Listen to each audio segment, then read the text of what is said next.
Hello friends, exam hub में आपका स्वागत है। देखिए, अभी हरियाणा सीईटी ग्रुप 56-57 का आपका एग्जाम आने वाला है, तो इसके हम प्रीवियस ईयर के क्वेश्चन देखेंगे। तो आज हम देखेंगे ग्रुप 57 के जो प्रीवियस ईयर का क्वेश्चन जो 6 अगस्त 2023 को आपका एग्जाम हुआ था, तो इसको हम 3 पार्ट में करेंगे। आज हम पार्ट 1 में पहले 30 क्वेश्चन देखेंगे। इसी तरीके से हम धीरे धीरे करके इसको 56-57 दोनों क्वेश्चन पेपर हम आपके एग्जाम से पहले सोल्व करेंगे। तो सबसे पहले हम देख लेते हैं पहला जो आपका क्वेश्चन है। तो पहला जो आपका क्वेश्चन है, find the cube root of 2744। तो घनमूल ज्ञात करना है आपको 2744 का। तो इसके लिए देखिए काफी टाइम लग जाता है जब आप घनमूल निकालने जाते हैं। तो सबसे आसान मैं बता देता हूँ। जैसे इसका आप देखिए यूनिट डिजिट 5 है, तो 5 गुना 5 गुना 5 3 बार करेंगे तो लास्ट जो आंसर आएगा उसका यूनिट डिजिट 5 आएगा। लेकिन यहाँ पे क्या है, यूनिट डिजिट 4। तो 9 का देख लेते हैं हम। 9 गुना 9 81 गुना 9, फिर इसका लास्ट डिजिट क्या आएगा 9, तो ये भी आपका आंसर नहीं होगा। इसी तरह 8 गुना 8 64, और 64 में 4 है लास्ट में, तो 4 गुना 8 भी करेंगे तो 32, तो यूनिट डिजिट इसका 2 आएगा, तो ये भी आपका आंसर नहीं होगा। तो अब ये देखिए 4 गुना 4 16, 6 आ गया, तो 6 गुना 4 24, तो लास्ट में क्या आएगा 4, तो ये आपका आंसर होगा। तो इसका आंसर जो होगा वो आपका डी होगा 14। तो इस तरीके से आप इसका घनमूल ज्ञात कर सकते हैं। अभी दूसरा आप देखिए, हरियाणा में टांगरी नदी अपनी यात्रा कहाँ से शुरू करती है। आपके ऑप्शन है कालका, अरावली पहाड़ियां, चंडीगढ़, अंबाला, या आप जो लास्ट ऑप्शन आपका रहता है अप्रयासित, नॉट अटेम्प्टेड। तो ये आपका जो आंसर है ये आपका है कालका। टांगरी नदी अपनी यात्रा कालका से शुरू करती है। अब उसके बाद हम आगे बढ़ते हैं क्वेश्चन नंबर 3। अभी आपको एनालॉजी का क्वेश्चन है, ये मतलब आपका रीजनिंग का क्वेश्चन है। जैसे विटामिन ए का जो संबंध है, विटामिन ए का संबंध है वो है ये आपका रेटिनोल से। इसी तरीके से विटामिन सी का संबंध इसमें से क्या है, टोकोफेरोल, कैल्सिट्रोल, एस्कोर्बिक एसिड, नियासिन, या फिर आपका नॉट अटेम्प्टेड, लास्ट वाला ऑप्शन ये है। अगर आप इसको अटेम्प्ट नहीं करते हैं तो इसका जो आंसर रहेगा वो आपका रहेगा एस्कोर्बिक एसिड। तो विटामिन सी को हम एस्कोर्बिक एसिड भी कहते हैं। प्रश्न नंबर 4 देखिए, वह सबसे छोटी संख्या ज्ञात कीजिए जिसे 1780 में जोड़ने पर वह एक पूर्ण वर्ग बन जाए। तो इस टाइप के क्वेश्चन हम कैसे करेंगे, देखिए हम पहले लेंगे 1780 जो इसने दिया हुआ है, तो यहाँ पे जोड़े बनाएंगे सबसे पहले। तो 4 गुना 4 16, एक यहाँ पे बचेगा, तो 80 ये नीचे उतर के आएगा, तो 4 और 4 8, तो यहाँ पे लिखेंगे 8। अब देखिए अगर मैं 2 से करता हूँ 82 गुना 2 164, तो कम रह जाता है 180 से, तो हमें आगे जाना पड़ेगा। तो हम 83 से लेंगे, 83 गुना 3 कितना होगा, 3 3 9 8 3 24, 249। तो अगर 180 की बजाय 249 अगर यहाँ पे होता तो ये एक पूर्ण वर्ग बन जाता। तो हम 180 से 249 तक कैसे पहुंच सकते हैं, अगर इसमें 69 ऐड कर दें, तो 69 ऐड करने से ये पूर्ण वर्ग बन जाएगा। तो सी आपका ऑप्शन इसमें आंसर रहेगा। अब नेक्स्ट हम देख लेते हैं। नेक्स्ट है क्वेश्चन नंबर 5। इसमें कहता है कि हरियाणा का सेंट्रल इन्वेस्टिगेशन डिपार्टमेंट, ये आपका सीआईडी प्रशिक्षण विद्यालय, ये आपका कहाँ पे स्थित है। तो सीआईडी प्रशिक्षण विद्यालय आपका कहाँ पे स्थित है, इसके लिए आपके पास ऑप्शन है, ये आपके जीरकपुर, पंचकुला, चंडीगढ़ या गुड़गांव। तो ये आपका स्थित है आपका पंचकुला में। तो सीआईडी प्रशिक्षण विद्यालय आपका पंचकुला में स्थित है। इसके बाद हम आगे बढ़ेंगे क्वेश्चन नंबर 6। जमीन की सतह के नीचे जमा पानी को क्या कहा जाता है। जमीन की सतह के नीचे जमा पानी को क्या कहा जाता है, भूजल, कुआं, झरना या नहर। काफी आसान है। तो जमीन के सतह के नीचे जमा पानी को भूजल कहा जाता है। ये आपका हो गया। नेक्स्ट हम चलेंगे आगे क्वेश्चन नंबर 7। एक फुटस्टूल है जिसमें विभिन्न रंगों और पैटर्न में धागों को आपस में गूंथकर एक सीट बनाई जाती है। तो सांगी, ये आपका पीठी, जट्टी या पीढ़ा उसे क्या कहेंगे? तो इसका जो आपका आंसर रहेगा वो होगा डी। ये आपका आंसर रहेगा। अभी नेक्स्ट देखिए क्वेश्चन नंबर 8 हम देख लेते हैं। क्वेश्चन नंबर 8, अवांछित पदार्थ को पानी में मिलाने को क्या कहा जाता है? तो परमाणु प्रदूषण, ध्वनि, मृदा या जल प्रदूषण। तो पानी में मिला रहे हैं तो सीधी सी बात है, ये आपका होगा जल प्रदूषण। तो आंसर नंबर डी। नेक्स्ट हम देखेंगे rural infrastructure development fund. Rural infrastructure development fund की स्थापना कब हुई थी? तो ये 95 से 98, 95 से 96, 92, 93 या 92 से 96 के बीच में। तो ये कब हुई थी? तो इसका जो आंसर रहेगा वो आपका रहेगा 95, 96 में इसकी रूरल इंफ्रास्ट्रक्चर डेवलपमेंट फंड की स्थापना हुई थी। अब फिर से देखिए एक गणित का प्रश्न आ रहा है, प्रथम 40 प्राकृत संख्याओं का औसत ज्ञात कीजिए। तो प्राकृतिक संख्याओं का योग जो होता है वो आपको पता है होता है n इंटू n प्लस 1/2। ठीक है, और औसत निकालना है तो हम क्या करेंगे, नीचे भी n ले लेंगे। तो अब देखिए 40 गुना 40 प्लस 1 41, 2 गुना n कितना है 40, 40 से 40 कट गया तो 41/2 कितना होता है आपका 20.5। तो ये आंसर नंबर सी आपका हो जाएगा। नेक्स्ट है, हरियाणा के किस प्रमुख हिंदी लेखक ने लॉर्ड कर्जन के कार्यों की तुलना नादिर शाह से की थी? नादिर शाही से की थी। तो इसमें आपके जो ऑप्शन रहेंगे ये रहेंगे हाली, लाला लाजपत राय, बाल मुकुंद गुप्ता या पंडित नेकीराम। तो इसका जो आंसर रहेगा वो होगा आपका बाल मुकुंद गुप्ता। तो बाल मुकुंद गुप्ता ने लॉर्ड कर्जन के कार्यों की तुलना नादिर शाही से की थी। अगला प्रश्न हम देख लेते हैं, प्रश्न नंबर 12, प्रधानमंत्री जन धन योजना कब शुरू की गई थी? तो प्रधानमंत्री जन धन योजना, तो आपको जो ऑप्शन है आपके पास वो है 28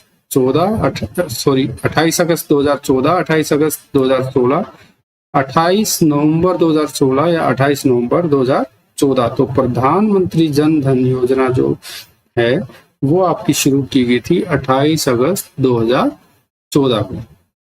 नेक्स्ट हम देखेंगे, ये देखिए नेक्स्ट क्वेश्चन आपका क्वेश्चन नंबर 13, हरियाणा में मसानी बांध किस नदी पर बनाया गया है? ऑप्शन है साहिबी, यमुना, कृष्णावती या टांगरी। तो जो आपका मसानी बांध है वो आपका है साहिबी नदी पे।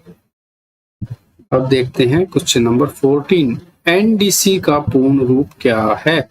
एनडीसी की फुल फॉर्म आपको बतानी है। तो एनडीसी का जो फुल फॉर्म है वो है आपका नेशनल डिफेंस कॉलेज। तो answer number C. Question number 15 में हम देखेंगे वर्गमूल ज्ञात कीजिए। तो वर्गमूल का एक क्वेश्चन पहले आया था, अब फिर से आ गया है। तो इसके लिए सबसे पहले जोड़े बनाएंगे 6, 9, 1, 3, 4, 7 और 1। ये अकेला रह गया, कोई बात नहीं। तो 1 गुना 1 1, ठीक है, 1 गुना 1 1, तो ये तो 0 हो गया। अब आएगा 47, 1 + 1 2, यहाँ पे 2 आएगा। अब ये कहाँ जाएगा, देखिए 22 × 2 47। अब जैसे ये 2 पे गया तो आप ऑप्शन में देख लीजिए 1 के बाद 2 कहाँ आ रहा है, ऑप्शन नंबर बी में। तो यही आपका आंसर होगा। तो इससे समय बच जाता है अगर शुरू में ही आप इसको ट्रैक कर पाते हैं तो। नेक्स्ट हम देखेंगे क्वेश्चन नंबर जो आपका 16 है, तो इसकी तरफ बढ़ते हैं। क्वेश्चन नंबर 16 है, हरियाणा का वन विभाग कुरुक्षेत्र में निम्नलिखित में कौन सा प्रजनन केंद्र चलाता है? हरियाणा का वन विभाग, तो ऑप्शन है तीतर, मोर चिंकारा या मगरमच्छ। तो इसमें से आपको बताना हरियाणा का वन विभाग इनमें से कौन सा प्रजनन केंद्र चलाता है। तो ये आपका जो आंसर होगा ये होगा मगरमच्छ प्रजनन केंद्र। नेक्स्ट देखते हैं क्वेश्चन नंबर 17। क्वेश्चन नंबर 17 देखिए, फिर से गणित का सवाल है आपके लिए कि दो संख्याओं का अंतर, यहाँ पे आप देखिए दो संख्याओं का जो अंतर है वो 11 है और उनके योग का 5वां भाग 9 है। तो संख्या ज्ञात कीजिए। ठीक है, तो संख्या ज्ञात करते हैं भाई। अभी देखिए दो संख्याओं का अंतर 11, देखिए 28 और 16 का अंतर कितना है 12, 28 और 17 का 11, ठीक है, 25 और 17 का 8, 26 और 17 का यहाँ पे आप देखेंगे तो 9। तो एक ही ऑप्शन इस कंडीशन को सेटिस्फाई कर रहा है और वो ऑप्शन है बी। चलो अगर ये नहीं तो हम इसका बेसिक तरीका भी देख लेते हैं। तो दो संख्याओं का अंतर है 11, तो इनका अंतर लिख लिया भाई हमने 11, और उनके योग, पहले उनका योग देख लेते हैं।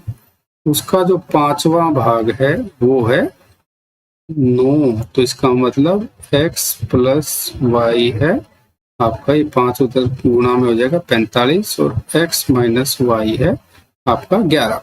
देखिए इक्वेशन बनाइए, 2x बराबर है 45 और 11 56, तो x की वैल्यू 28 आ जाएगी। फिर भी आप यहीं पे पहुंचेंगे क्योंकि इनका अंतर 11 है, तो x की वैल्यू 28 है, तो दूसरी वैल्यू आपकी 17 होगी। ठीक है, तो ऐसे भी हम कर सकते हैं। नेक्स्ट देखेंगे वर्चुअल मेमोरी क्या है। What is virtual memory? The process of dividing physical memory into small blocks, process of compressing memory to save space, the process of simulating more memory than is physically available, all of the above। तो इसमें से आपको बताना है कि virtual memory क्या है। Virtual memory है कि भौतिक रूप से जो आपके पास मेमोरी उपलब्ध है उसकी तुलना में अधिक मेमोरी का अनुकरण करने की प्रक्रिया। तो आपका ऑप्शन नंबर सी इसमें हो जाएगा। नेक्स्ट देखते हैं क्वेश्चन नंबर 19। देखिए सी में कंसोल से कैरेक्टर को पढ़ने के लिए किस फंक्शन का प्रयोग किया जाता है। ये आपका ऑप्शन देखिए ए बी सी डी आप देख पा रहे हैं। तो इसमें से आपको बताना है सी में कंसोल से कैरेक्टर पढ़ने के लिए किस फंक्शन का उपयोग किया जाता है। तो ये आपका ऑप्शन नंबर बी, ये गेट चार, इसका प्रयोग किया जाता है। क्वेश्चन नंबर 20 अब हल करना है भाई 450 का 28% और 280 का 45%। फिर से गणित का सवाल है, तो इसकी वैल्यू क्या होगी। तो अभी हम देखते हैं भाई 450, देखिए सिंपल है, का 28% क्या होता है 100 में से, तो परसेंट का मतलब है 100 में से 28, ठीक है, प्लस 280 का 45%, ये भी 100 में से। इक्वेशन देखिए एक जैसी है, ठीक है लगभग। अभी क्या करेंगे 0 से 0, इधर भी 0 से 0, 5 दूनी 10, 5 9 45, यहाँ भी 5 दूनी 10, 5 9 45, 2 से 14, और यहाँ भी 2 से 14 भी, मतलब दोनों जगह सेम आ रहा है। 14 गुणा 9 कितना 126, इधर भी 14 गुणा 9 कितना 126, तो 126 प्लस 126 252। तो ऑप्शन नंबर बी आपका आंसर हो जाएगा। नेक्स्ट देखते हैं लाल मिट्टी के लाल होने का क्या कारण है। लाल मिट्टी के लाल होने का क्या कारण है। तो लाल मिट्टी का जो लाल होने का जो कारण है वो है इसमें ज्यादा आयरन ऑक्साइड की मात्रा होती है। तो इसमें ज्यादा आयरन ऑक्साइड की मात्रा के कारण ये लाल होती है, तो इसका ऑप्शन नंबर बी आपका आंसर होगा। आगे बढ़ेंगे क्वेश्चन नंबर 22। अब फिर से मैथ का ये क्वेश्चन है, दो संख्याओं का योग 184 है। यदि एक का 1/3 दूसरे के 7वें भाग से 8 अधिक है तो छोटी संख्या ज्ञात करो। तो पहले तो देख लेते हैं भाई इनका योग, x प्लस वाई, ये 184, ठीक है। अब एक का 1/3, मान लिया x का हम 1/3 कर लेते हैं, और दूसरे के 7वें भाग से 8 अधिक, मतलब इनका जो अंतर है वो 8 है। 7वां भाग किसका, ये दूसरी संख्या का ले लेते हैं, ये 8 है, इसका ये मतलब है। तो यहाँ से हम इसको करेंगे तो 7x माइनस 3y बटे में 21 बराबर है 8। तो इसको हम लिख सकते हैं यहाँ पे 7x माइनस 3y बराबर है 21 गुना 8। 21 गुना 8 कितना होता है?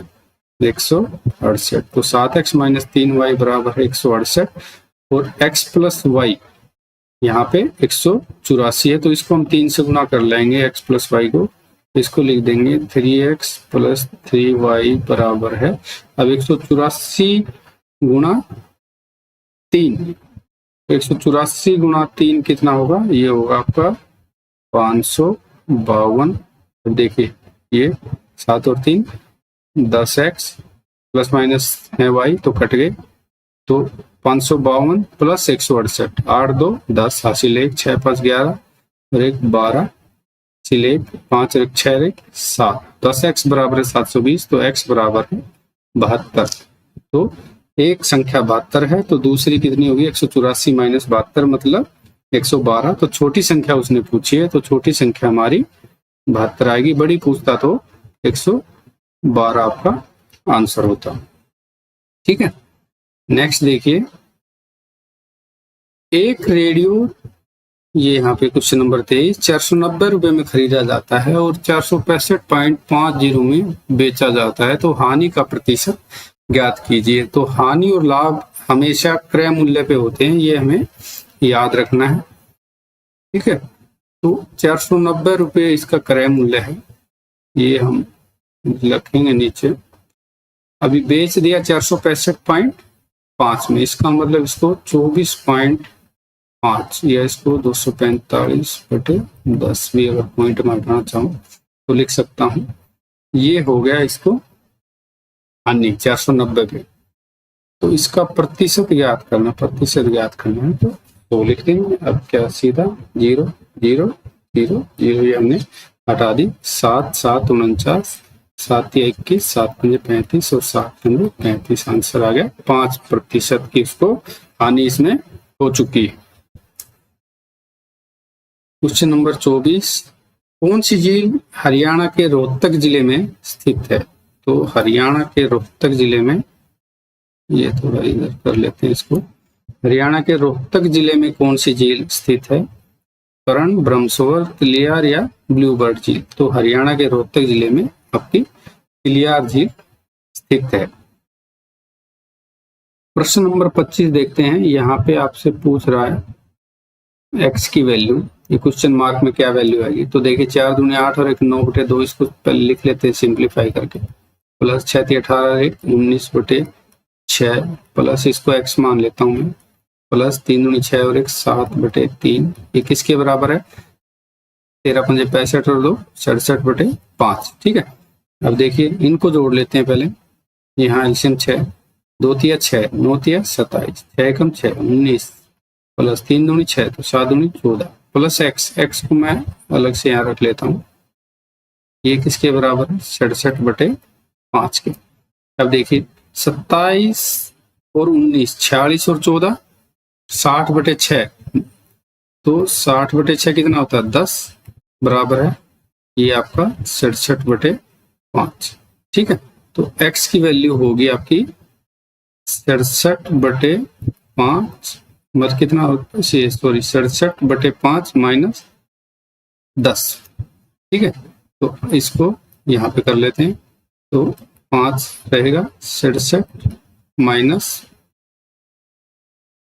10 गुना 5 50, तो ये आपका आएगा 17/5। अब देखो 17/5 को मैं क्या लिख सकता हूँ? 5 यहाँ पे 5 दिए 15, ठीक है, 15 और 2 17, 3 से ही 2/5, ये आपका बी आंसर है। तो इस तरह से इसको हम सोल्व कर सकते हैं। नेक्स्ट देखते हैं 26 नंबर, निम्नलिखित समरूपता। तो एनालॉजी का एक क्वेश्चन पहले आया था, एक अभी आ गया, तो इसमें अभी हम ये भी देख रहे हैं कि किस टाइप के क्वेश्चन आ रहे हैं। इस टाइप के आ रहे हैं, देखो हमने क्यूब का क्वेश्चन देखा मैथ में, ठीक है, हमने स्क्वायर रूट के 2 क्वेश्चन देखे मैथ में, तो एक हमने प्रॉफिट लॉस का क्वेश्चन देखा। देख रहे हैं कि हम किस टॉपिक से क्वेश्चन आ रहे हैं। रीजनिंग में दूसरा क्वेश्चन अभी तक एनालॉजी का आ चुका है, तो आपको पैटर्न भी थोड़ा समझना पड़ेगा। तो फिश एक्वेरियम और पोल्ट्री, सबको पता है पोल्ट्री फार्म, तो ऑप्शन नंबर ए। अब देखिए हरियाणा के पहले समाचार पत्र हरियाणा झज्जर के संपादक कौन थे? ऑप्शन है राजा राम शास्त्री, भगवत दयाल शर्मा, दीनदयाल शर्मा या रामचरण शास्त्री। तो हरियाणा के पहले समाचार पत्र हरियाणा झज्जर के जो संपादक वो आपके option number C Deendayal Sharma. Next देखिए क्वेश्चन नंबर 28। अब ये फिर से मैथ का क्वेश्चन है। इसमें आपको z की वैल्यू पता करनी है। 3 इक्वेशन दी है 2x + 3y + z = 55x + z - y = 4 और y - x + z = 12। अब पहले हम आसान वाली इक्वेशन लेते हैं और पहले x y z ऐसे करके उनको लिखेंगे। तो दूसरी इक्वेशन देखो x + z तो -y, तो हम पहले y लिखेंगे -y + z = 4। यहाँ भी हम पहले x लिखेंगे -x, फिर y लिखेंगे +y, फिर z लिखेंगे +z = 12। अब देखो इनको जोड़ते हैं तो x - x कट गया, ऐसे y कट गया, तो z + z 2z = 16, तो z = 8। ऑप्शन नंबर डी आपका आंसर रहेगा।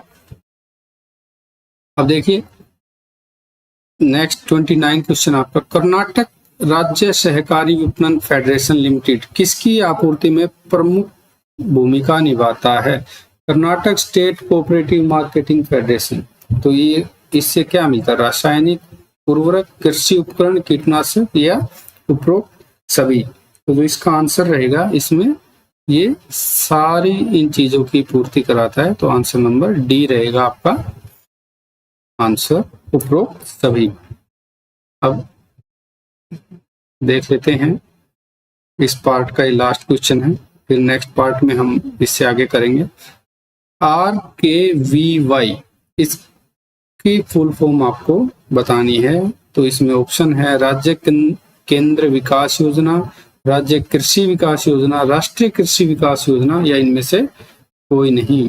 RKVY इसका जो आंसर होगा ये होगा आपका राष्ट्रीय कृषि विकास योजना। तो ये था पार्ट 1 हमारा। अभी जो हम कर रहे हैं ग्रुप 56-57 की तैयारी, तो ग्रुप 57 का ये जो पहले क्वेश्चन पेपर आ चुका है, तो इसको हम 2 पार्ट में और कंप्लीट करेंगे। धीरे धीरे अच्छे से इसको समझेंगे, पैटर्न को भी समझेंगे। तो आप जुड़े रहिए एग्जाम हब के साथ। Thank you.